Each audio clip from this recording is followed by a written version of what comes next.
ஜெய் வாராகி. என் அன்பு குழந்தையே, வாழ்க்கையில் சில தவறுகள் பண்ணலாம்.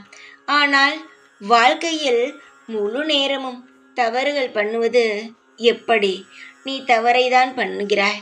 யாரையும் நம்ப வேண்டாம், நம்பி ஏமாறாதே என்று நான் எப்பொழுது எல்லாம் உன்னை பார்க்கிறேனோ அப்பொழுது எல்லாம் சொல்லிக்கொண்டேதான் இருக்கிறேன். ஆனால் நீ அதை கேட்கிறாயா? கிடையவே கிடையாது. நீ அதை கேட்பதே கிடையாது.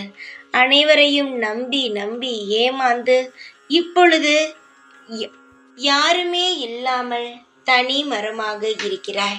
இதில் அடிக்கடி சொல்லிக்கொள்வாய், நானோ ஒரு தனி மரமாக இருக்கிறேன், கடவுள் கூட எனக்கு உதவியாக இல்லை என்று சொல்வாய்.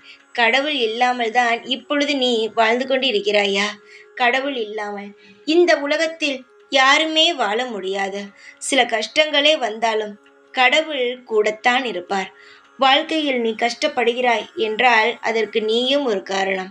சில நேரங்கள், சில விஷயங்கள், சில தவறான நண்பர்களை கூட தெய்வம் காட்டி கொடுக்கும்.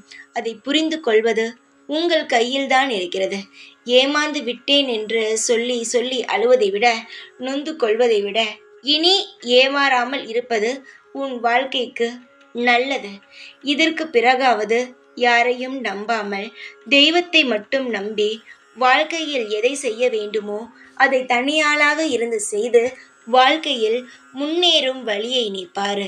இதற்கு பிறகு அனைத்தும் உனக்கு சந்தோஷமாகத்தான் நடக்கும். யாரிடமும் எதையும் சொல்லி ஏமாந்து விடாதே.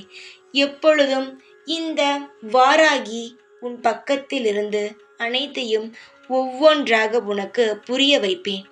எப்பொழுதும் உன் கூடவே இருப்பேன். இந்த வாராகி நான். ஜெய் வாராகி.